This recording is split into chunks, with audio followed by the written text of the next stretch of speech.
Hello मेरे warrior, क्या हाल चाल आप सबके। आई होप आप लोग बहुत बढ़िया होंगे, फर्स्ट क्लास होंगे। कैसे हो आप सब? फटाफट कॉपी पेन लेके बैठ जाए। आज का लेक्चर बहुत बहुत इंपॉर्टेंट है। यहाँ से एक क्वेश्चन आपके एग्जाम में आएगा, चाहे वो यूटी का एग्जाम हो, प्री बोर्ड का एग्जाम हो, चाहे फाइनल एग्जाम हो, हमेशा से यहाँ से क्वेश्चंस आपको देखने को मिलता है। ठीक है, तो कॉपी पेन लेके बैठ जाओ भाई। आज का टॉपिक ना some basic concept of chemistry में लेक्चर नंबर 5 में जो टॉपिक होने वाला है परसेंटेज कंपोजिशन होने वाला है। और यहाँ से भाई मैंने बोला था कि यहाँ से क्वेश्चन मिलेगा ही मिलेगा। ठीक है, 100% यहाँ से क्वेश्चन आपको मिलेगा एग्जाम में। ठीक, आधे हैं। सबसे पहले बहुत ही कम टाइम में मैं सिंपल सी बात बोलूंगा, इसमें थोड़ा कैलकुलेशन रहने वाला है, तो कैलकुलेशन भी करना है आपको। और कॉपी पेन लेके बैठे और बहुत सारे जो भी कैलकुलेशन आते हैं उससे खुद से करना है। जितना ज्यादा खुद से आप कैलकुलेशन करोगे उतना अच्छे मार्क्स आप लेके आओगे। कैलकुलेशन से भागना नहीं है। जो फिजिकल केमिस्ट्री पढ़ रहे हो भाई, फिजिकल केमिस्ट्री में अगर कैलकुलेशन ठीक से अगर आपने नहीं किया सो बाकी बहुत ज्यादा और चैप्टर में प्रॉब्लम्स आपको देखने को मिलेगी। ठीक है, तो कैलकुलेशन ज्यादा से ज्यादा करें क्योंकि फिजिकल केमिस्ट्री बना ही है कैलकुलेशन के लिए। और साथ में ऐसा कैलकुलेशन करें, बड़े बड़े डिजिट ऐसा ले जिसमें से डेसिमल पॉइंट ले, डेसिमल से डिवाइड करने वाला, डेसिमल वाले मल्टीप्लिकेशंस करें। जितना ज्यादा करेंगे उतना ज्यादा अच्छा रहेगा। ठीक है, चलिए शुरू करते हैं। आज का लेक्चर बहुत इंपॉर्टेंट है, बहुत ही प्यारा लेक्चर है, बहुत ईजी लेक्चर, मतलब ईजी आपके पास ये टॉपिक मिलने वाला है। ठीक है, सो इससे पहले एक चीज मैं बोलूंगा कि जिस बच्चे को एटॉमिक मास नहीं आता निकालना, मॉलिक्यूलर मास निकालना नहीं आता है, सो प्लीज उसको एक जो प्रीवियस मेरा लेक्चर है उससे जरूर आप देखें। उसे बहुत ही अच्छे तरीके से सिखाया गया क्योंकि वहां से ये टॉपिक में यूज होने वाला है। एटॉमिक मास, मॉलिक्यूलर मास, इस वाले टॉपिक में काफी यूज किया जाएगा। ठीक है, साथ में कुछ आपको होमवर्क भी पेश करूंगा, होमवर्क भी दूंगा आपको। लेकिन सबसे पहले बात करते हैं कि ये परसेंटेज कंपोजिशन है क्या, ये परसेंटेज कंपोजिशन होता क्या है, इसे कैसे हमें समझना है, किस तरीके से करना है। क्योंकि देखो, कोई भी हमें क्वेश्चंस करना होता है ना, तो हमें कम से कम उस टॉपिक के बारे में, उस टॉपिक के की पॉइंट, उसके हर एक कॉन्सेप्ट हमें पता होना चाहिए, उसके हर एक फॉर्मूला पता होना चाहिए, उसके यूनिट पता होना चाहिए। तभी आप किसी भी न्यूमेरिकल्स को कर पाएंगे, चाहे वो फिजिक्स का न्यूमेरिकल्स हो, चाहे वो केमिस्ट्री का न्यूमेरिकल्स हो, क्योंकि यूनिट काफी ज्यादा इंपॉर्टेंट है। फिजिकल केमिस्ट्री पढ़ रहे हो, फिजिकल केमिस्ट्री में यूनिट सबसे ज्यादा इंपॉर्टेंट होती है। सो प्लीज यूनिट पे ज्यादा फोकस आप जरूर करें। ठीक है, चलो सबसे पहले परसेंटेज कंपोजिशन क्या होता है, तो पहले एक छोटा सा हम लाइन पढ़ते हैं। उस छोटे से लाइन को मैं बहुत ही अच्छे तरीके से एक एग्जांपल से आपको समझा दूंगा। ठीक है, चलो सुनो ध्यान से। परसेंटेज कंपोजिशन मींस क्या होता है? Percentage by mass of each element present in the compound. Compound में कितना परसेंटेज ऑफ एलिमेंट प्रेजेंट है। सुनो मेरे ध्यान से, कोई हमारे पास कंपाउंड है, उस कंपाउंड में कितने परसेंटेज ऑफ एलिमेंट प्रेजेंट है, इसी को बोलते हैं परसेंटेज ऑफ कंपोजिशन। सर समझ नहीं आया? नहीं आया ना समझ? आ जाओ समझाता हूं। देखो, जैसे मान लो कि हमने एक कंटेनर ले लिया। ठीक है, समझो मेरी बात ध्यान से। कंटेनर ले लिया, इस कंटेनर में मान लो मैंने क्या डाल दिया, वाटर। ठीक है, अब यहां पे मैं ये बात बोलूंगा कि ये जो हमारे पास वाटर है क्या है? कंपाउंड है। क्या है हमारे पास? कंपाउंड है। अब मैं यहां पे ये बोलूंगा कि इस कंपाउंड में कितना percentage of composition of hydrogen present है। मतलब कि मैं बोलूंगा percentage composition, percentage composition, composition of hydrogen present है इसमें। ये हमें पता करना हो तो हमें क्या पढ़ना पड़ता है? परसेंटेज कंपोजिशन पढ़ना होता है। मतलब सिंपल सा ये बात है कि कोई हमारे पास मॉलिक्यूल्स है, कोई हमारे पास कंपाउंड दिया है, उस कंपाउंड में कितने नंबर ऑफ, जैसे मान लो हमारे पास वाटर कंपाउंड दे रखा है, इस वाटर कंपाउंड में कितने परसेंटेज हाइड्रोजन प्रेजेंट है, कितने परसेंटेज ऑक्सीजन प्रेजेंट है। इसे हम इसी को फाइंड आउट करने के लिए हमें परसेंटेज कंपोजिशन पढ़ना होता है। सिंपल भाषा, इसी बात को तो बोल रहा है। क्या बोल रहा है कि percentage by mass, percentage by mass of each element present in compound. मतलब उस कंपाउंड में परसेंटेज ऑफ एलिमेंट कितने प्रेजेंट है।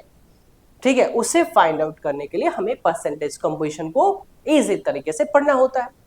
ठीक है, बात समझ। मतलब इसमें कितने percentage of hydrogen, percentage composition of hydrogen present है, कितने percentage composition of oxygen present है। ठीक है, ये हमें क्या होता है? फाइंड आउट करना होता है। उसी को हम क्या बोलते हैं? परसेंटेज कंपोजिशन बोलते हैं। अब इसे क्वेश्चन में हम बहुत इजी तरीके से समझेंगे। ठीक है, क्या मेरी बात समझ में आ गई? उसको समझने के लिए मैं एक छोटा सा पहले क्या करूंगा, आपको एक फॉर्मूला दिखाऊंगा। उस फॉर्मूले से कैसे परसेंटेज ऑफ कंपोजिशन निकाला जाता है। देखो, कंपोजिशन का मतलब क्या हुआ कि एक कंपाउंड हमारे पास बना हुआ है, एक कंपाउंड हमारे पास। अब जो हमेशा याद रखना, कंपाउंड का जो परसेंटेज कंपोजिशन होता है वो हमेशा 100% होता है। कंपाउंड का परसेंटेज कंपोजिशन कितना होता है? हमेशा 100% होता है। लेकिन उस 100% में से कितना परसेंटेज हाइड्रोजन प्रेजेंट है, कितना परसेंटेज ऑफ ऑक्सीजन प्रेजेंट है, बात समझ में आ रही है? ये हमें पता करना होता है परसेंटेज कंपोजिशन का फॉर्मूला यूज करके। ठीक, बहुत इजी भाषा में आपको समझा रहा हूं, अभी सुनो ध्यान से, अभी मेरी बात सुनना बहुत अच्छे तरीके से। जब बात करेंगे हम यहाँ पे, जब बात करेंगे हम परसेंटेज कंपोजिशन की, तो हम परसेंटेज कंपोजिशन का पहले फॉर्मूला समझते हैं। इसे आपको छोड़ देना है अभी, इसे छोड़ देना, मैं आपको लिखाता हूँ। तो यहाँ पे लिखोगे ऐसे, percentage composition, percentage composition, composition of each element is equal to ठीक है, atomic mass of the element, of element लिखता हूं मैं, of element present in compound, उस कंपाउंड में याद रखना कितना atomic mass of element present है। अभी क्वेश्चन पे ही समझेंगे बढ़िया तरीके से। इसके बाद से नीचे लिखेंगे अब मोलर मास, ठीक है, molar mass of compound, molar mass of compound, हम मोलर मास ऑफ कंपाउंड लिखेंगे और मल्टीप्लाई, क्योंकि परसेंटेज निकालना है, क्योंकि क्या करना है, परसेंटेज करना है, तो मल्टीप्लाई बाई क्या करते हैं हम, 100 कर देते हैं। इस फॉर्मूले को सबसे पहले तो नोट डाउन करें, बहुत simple formula, percentage composition of the each element, जो भी एलिमेंट का आपको क्या निकालना, परसेंटेज कंपोजिशन निकालना, यहां रखना, उस एलिमेंट का एटॉमिक मास यहां रखना है और उस कंपाउंड का मॉलिक्यूलर मास यहां रखना है, मल्टीप्लाई बाई 100 कर देना है। यहां से हम परसेंटेज कंपोजिशन किसी भी एलिमेंट का निकाल सकते हैं। तो फटाफट ये आपको क्या करना है, फॉर्मूला नोट डाउन करना, नोट डाउन कर लिया, आगे बढ़ते। इसे समझने के लिए एक छोटा सा मैं क्वेश्चन लूंगा, उस क्वेश्चन के माध्यम से आपको बहुत ही अच्छे तरीके से समझाऊंगा। जैसे क्वेश्चन हमारे पास क्या बोल रहा है कि find the percentage composition of hydrogen, hydrogen का परसेंटेज कंपोजिशन फाइंड आउट करना है, ऑक्सीजन का परसेंटेज कंपोजिशन फाइंड आउट करना है, किसमें, इन वाटर, वाटर मॉलिक्यूल्स में, वाटर कंपाउंड्स में, वाटर कंपाउंड्स में हाइड्रोजन परसेंटेज ऑफ कंपोजिशन कितना प्रेजेंट है, परसेंटेज ऑफ कंपोजिशन ऑक्सीजन कितना प्रेजेंट है, ये हमें फाइंड आउट करना होगा, किसमें, वाटर में।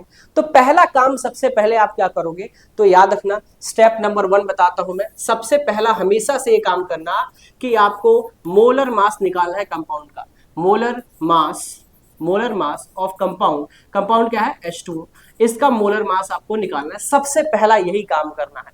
तो क्या होगा भाई, हाइड्रोजन का एटॉमिक मास कितना होता है, 1 होता है, कितना हाइड्रोजन हमारे पास है, 2 हाइड्रोजन है, 2 से मल्टीप्लाई करेंगे, जब नेक्स्ट वाले एलिमेंट पे शिफ्ट होते हैं तो प्लस यूज कर देते हैं। ऑक्सीजन का एटॉमिक मास कितना होता है, 16 होता है, कितना ऑक्सीजन प्रेजेंट है, एक ही ऑक्सीजन प्रेजेंट है, मल्टीप्लाई होगा, मतलब इसका टोटल जो आप इसको सॉल्व करोगे तो कितना आएगा, 18 AMU आ जाएगा। ठीक है, ये हमारा क्या आ जाएगा, मोलर मास ऑफ वाटर, अरे क्या, हेलो, हाँ, मोलर मास ऑफ वाटर आ गया, क्लियर, बात समझ में आ गई, ठीक है। मॉलिक्यूलर मास है, मोलर मास ऑफ वाटर निकाल दिया, मोल पर ग्राम, ग्राम पर मोल भी लिख सकते हो आप, कोई दिक्कत की बात नहीं है इसमें, ठीक है, आप समझ में आ गया। ये हमने कर लिया। स्टेप नंबर 2 क्या करो, अब हमारा काम करना है परसेंटेज कंपोजिशन निकालना। क्या लिखा है, परसेंटेज कंपोजिशन ऑफ हाइड्रोजन, ऐसा लिखना है यहाँ पे, percentage composition, percentage composition of hydrogen, hydrogen का परसेंटेज कंपोजिशन चाहिए।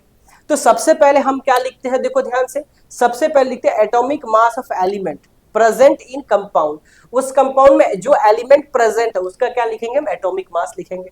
तो सिमिलर ही हमारा देखो ध्यान से कि इस वाटर कंपाउंड में क्या होता है, हाइड्रोजन, क्योंकि हाइड्रोजन का परसेंटेज कंपोजिशन पूछ रहा है, तो हाइड्रोजन का यहाँ पे ऊपर में क्या लिखेंगे, एटॉमिक मास लिखेंगे। तो हाइड्रोजन का एटॉमिक मास कितना होता है, 1 होता है, लेकिन आप ये देखो ध्यान से कि यहाँ पे हाइड्रोजन कितना प्रेजेंट है, 2 हाइड्रोजन प्रेजेंट है, तो एक हाइड्रोजन का एटॉमिक मास 1 होता है, तो 2 हाइड्रोजन का कितना होगा, 2 होगा, तो 1 मल्टीप्लाई में कितना हो जाएगा, 2 हो जाएगा अपॉन।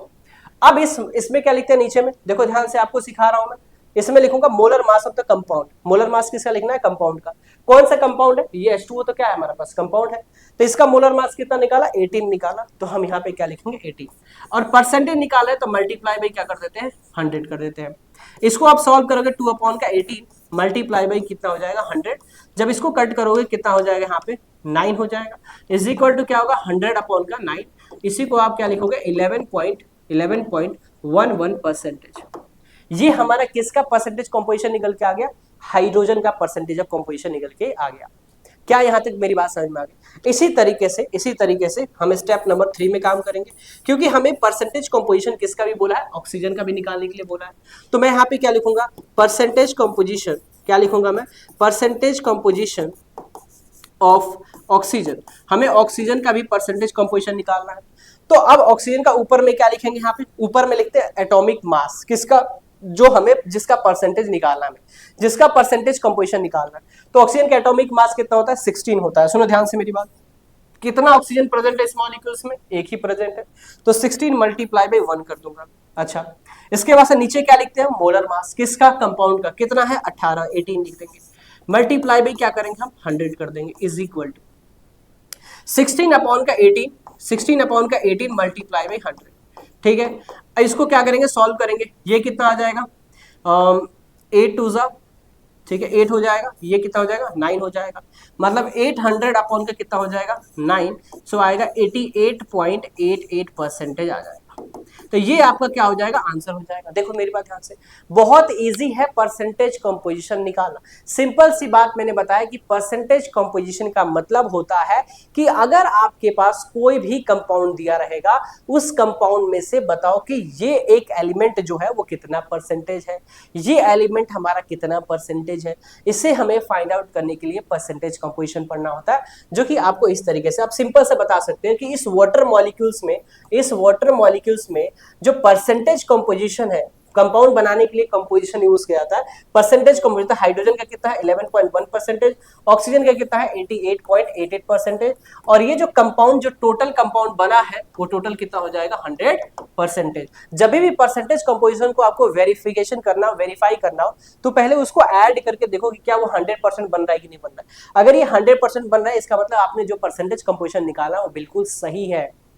मेरी बात समझ में आई, क्या बोला मैंने ये बात बोला कि जब भी आप किसी भी एलिमेंट का परसेंटेज कंपोजिशन निकाल लो, अगर मान लो कोई कंपाउंड दे दिया, उस पूरे कंपाउंड का बोले कि भैया एक एक एलिमेंट का क्या निकालो, परसेंटेज कंपोजिशन निकालो, और आप परसेंटेज कंपोजिशन निकाल ली। लेकिन अगर आपको ये वेरीफाई करना हो कि क्या ये परसेंटेज कंपोजिशन जो मैंने निकाला वो सही है या फिर गलत है, तो आप क्या करो, जितने भी एलिमेंट का परसेंटेज कंपोजिशन निकाले थे उसको क्या करो, आप ऐड कर दो। जब आप उसको ऐड कर दोगे तो अगर वो 100% बन रहा होगा तो इसका मतलब क्या होगा कि आपने क्वेश्चन सही किया है। अगर 100% से ज्यादा बन रहा है तो आपने कुछ क्वेश्चन में कैलकुलेशन में मिस्टेक किया है। तो पुलिस उसको ध्यान से रखिए कि समझिएगा। क्या यहां तक मेरी बात समझ में आ गई, देख लो फटाफट। ओके, इसी तरीके से स्टेप वाइज करोगे तो मार्क्स बहुत ही अच्छे मिलते हैं, चाहे वो स्कूल के एग्जाम हो चाहे वो बोर्ड के एग्जाम हो, बहुत ही अच्छे मार्क्स मिलते हैं। ठीक है, नेक्स्ट क्वेश्चन आता है, कॉपी पेन लेके बैठे हो, फटाफट वीडियो पॉज करो और इस क्वेश्चन को करने की कोशिश करो। ठीक है, फिर से वही पूछ रहा है, क्या, percentage composition of carbon in CO2। अब यहाँ पे सिर्फ कार्बन का ही पूछा है। मॉलिक्यूल्स कितने हैं, 2 है आपके पास, कार्बन ऑक्सीजन, मतलब मॉलिक्यूल्स कार्बन डाइऑक्साइड बना रखा है, मतलब एलिमेंट हमारे पास 2 है, कार्बन ऑक्सीजन, क्या मिला है, कार्बन डाइऑक्साइड बना रखा है। इसमें सिर्फ पूछ रहा है कि भाई इस कार्बन डाइऑक्साइड में कार्बन का परसेंटेज कितना है, ये मुझे बता दो। तो परसेंटेज कंपोजिशन कितना है, तो मैंने पहले ही बोला स्टेप नंबर 1 में हमेशा काम क्या करना है कि आपको मॉलिक्यूलर मास मतलब मोलर मास आपको निकाल लेना है। क्या निकालना है, मोलर मास आपको निकालना है। मोलर मास निकालना है, कैसे निकालोगे, कार्बन का यहाँ पे molar mass of carbon dioxide लिख लेना, molar mass of CO2 carbon dioxide. तो कितना होगा, कार्बन का एटॉमिक मास कितना होता है 12 होता है, कितना कार्बन है एक ही है, प्लस हो जाएगा। ऑक्सीजन का एटॉमिक मास 16 होता है, कितना ऑक्सीजन है 2 ऑक्सीजन है, मल्टीप्लाई बाई 2 कर देंगे। जब हम इसको सॉल्व कर रहे हैं तो 12 मल्टीप्लाई बाई 32 32 हो जाएगा, मतलब अप्रोक्स कितना हो जाएगा 44 AMU हो जाएगा। ठीक है, बात समझ में आ रही है कि नहीं आ रही। तो आपने यहाँ पे मोलर मास मॉलिक्यूलर मास निकाल दिया, कितना 44 AMU। याद रखना मोलर मास और मॉलिक्यूलर मास में डिफरेंस होता है, आगे चल के मैं बताऊंगा इसके बारे में। तो अभी फिलहाल ये समझ लो कि मोलर मास मॉलिक्यूलर मास एक ही, अभी समझना, आगे चल के आपको मैं डिफरेंस समझाऊंगा, यूनिट का डिफरेंस होता है और कुछ नहीं होता। ठीक है, आप समझो मेरी बात ध्यान से। तो यहाँ पे आप जाहिर सी बात है क्या लिखना है, मोलर मास ही लिख लेना। एक काम करो, यहाँ पे मॉलिक्यूलर मास लिख लेना। क्या लिखना ना, मॉलिक्यूलर मास, कोई दिक्कत की बात नहीं। क्या लिखोगे यहाँ पे, मॉलिक्यूलर मास लिख सकते हो, कोई दिक्कत की बात यहाँ पे नहीं होगी। अब मेरी बात समझना ध्यान से, जब ये आपने लिखा 44 AMU, अब इसके बाद से स्टेप नंबर 2 में काम करना है। क्या काम करना है, स्टेप नंबर 2 में काम करना है। अब स्टेप नंबर 2 में क्या करना है, परसेंटेज कंपोजिशन पूछा है, तो आप क्या लिखोगे, percentage composition, percentage composition, percentage composition of, क्या लिखोगे भाई, कार्बन लिखोगे। परसेंटेज कंपोजिशन क्या लिखोगे भाई, कार्बन लिखोगे, क्योंकि कार्बन का परसेंटेज कंपोजिशन निकालना है। अब परसेंटेज कंपोजिशन जब आप निकाल रहे हो कार्बन का, तो कैसे करोगे, जिसका परसेंटेज कंपोजिशन निकालते हैं उसी का एटॉमिक मास यहाँ ऊपर में हम लिखते हैं। एटॉमिक मास कार्बन के कितना है भैया, 12 है, लेकिन कितना कार्बन प्रेजेंट है, एक ही है। कितने कार्बन प्रेजेंट है, एक है, तो मल्टीप्लाई बाय क्या करेंगे यहाँ पे 1 कर देंगे। अच्छा, अब इसके बाद से मॉलिक्यूलर मास मतलब मोलर मास, हम मॉलिक्यूलर मास लिखेंगे कितना है 44 है, और मल्टीप्लाई बाय क्या कर देंगे यहाँ पे 100 कर देंगे। ठीक है, इसको सॉल्व करेंगे तो 12 अपॉन का 44 मल्टीप्लाई बाई क्या आ जाएगा 100 आ जाएगा। इसको अगर सॉल्व करते हैं हम तो कितना आ जाएगा हमारे पास, ये हो जाएगा 6 22 और फिर इसके बाद से ये हमारे पास 3 हो जाएगा, ये हमारे पास 11 हो जाएगा, मतलब 300 अपॉन का 11। जब इसको आप सॉल्व करते हैं तो आ जाएगा 27.27% ये आपका निकल के आ जाएगा। तो यहाँ पे बहुत इजी क्या करोगे कैलकुलेशन भैया, ज्यादा डिफिकल्ट अभी कैलकुलेशन नहीं आया आपके लिए, बहुत इजी कैलकुलेशन आया। तो क्या यहाँ तक मेरी बात समझ में आ गई? तो देखो मैंने 2 क्वेश्चन आपको परसेंटेज कंपोजिशन पे कराया, कॉन्सेप्ट आपको समझा दिया, इसी तरीके से परसेंटेज कंपोजिशन आराम से निकल के आ जाता है, कोई ज्यादा डिफिकल्ट नहीं होता परसेंटेज कंपोजिशन करने का, क्योंकि जिसका आपको परसेंटेज कंपोजिशन निकालना उसी का यहाँ पे एटॉमिक मास लिखना है, एटॉमिक मास लिखना है, लेकिन ये भी चेक करना है कि इस कंपाउंड में मेरा कितना कार्बन प्रेजेंट है। जैसे मैं एक काम करता हूँ, इसमें एक स्टेप और यूज करता हूँ, मैं यहाँ पे ऑक्सीजन का भी परसेंटेज कंपोजिशन निकाल के आपको दिखाता हूँ, थोड़ा बहुत आपको मजा आ जाएगा। देखो अब यहाँ पे मैं बोलूंगा क्या, इस कार्बन डाइऑक्साइड में आपको निकालना है परसेंटेज कंपोजिशन ऑफ ऑक्सीजन। क्या निकालना है? परसेंटेज कंपोजिशन ऑफ ऑक्सीजन निकालना है। ठीक है, मेरी बात समझना, ये आपको फाइंड आउट करना है। तो इसको भी एक बार सिखाया तो मैं कैसे आपको फाइंड आउट करना है, सुनो ध्यान से। तो क्या करोगे, लिखोगे परसेंटेज कंपोजिशन ऑफ ऑक्सीजन। अब सिंपल सी बात मैंने बोला कि जब भी आप जिसका परसेंटेज कंपोजिशन निकालते हो उसका एटॉमिक मास पहले ऊपर में आप लिखोगे। तो ऑक्सीजन का एटॉमिक मास कितना होता है? 16 होता है। लेकिन देखो ध्यान से यहाँ पे ऑक्सीजन कितना प्रेजेंट है यहाँ पे, तो 2 ऑक्सीजन प्रेजेंट है, तो 2 ऑक्सीजन प्रेजेंट है, तो मल्टीप्लाई में क्या करोगे 2 कर दोगे, मल्टीप्लाई भी क्या करोगे 2 कर दोगे। ठीक है, इसके बाद से कार्बन डाइऑक्साइड का मोलर मास कितना होता है, तो मोलर मास 44 होता है, मल्टीप्लाई में कितना हो जाएगा 100 हो जाएगा। क्लियर बात समझ में आ रही है? हाँ जी समझ में आ रही है। इससे आराम से ये 2 से कट जाएगा, ये कितना आ जाएगा 22 हो जाएगा। यहाँ से आप कैंसिल आउट करोगे 8 हो जाएगा। ठीक है, यहाँ से क्या होगा 11 हो जाएगा, मतलब 800 अपॉन का क्या होगा 11। इसका मतलब 73.73% के करीब में आंसर आ जाएगा।